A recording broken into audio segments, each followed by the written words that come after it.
आज आम्ही गेलो होतो म्हाकुडं आणायला. आता ही म्हाकुडं म्हणजे काय सांगते. 3 दिवस झाले पावसाने जरा सुट्टी दिली होती. म्हटलं चला जरा फिरून यावं. त्यासाठी आम्ही असं ठिकाण निवडलं होतं की जिथे रानभाज्या मिळतील आणि फिरता येईल.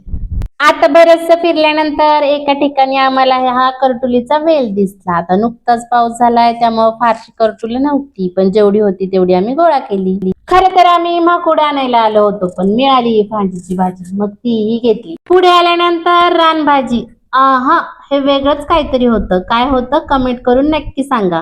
आता भरपूर फिरल्यानंतर फायनली आम्हाला ती भाजी मिळाली. आमच्याकडे तर याला म्हाकुडच म्हणतात. आता तुमच्याकडे काय म्हणतात कमेंट करून नक्की सांगा.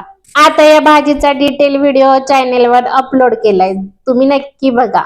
त्यासोबतच आम्हाला ही 2 हमीद पण मिळाली होती. तुमच्याकडे काय म्हणतात त्याला नक्की सांगा. चला भेटूया नेक्स्ट व्हिडिओ मध्ये. तोपर्यंत बाय.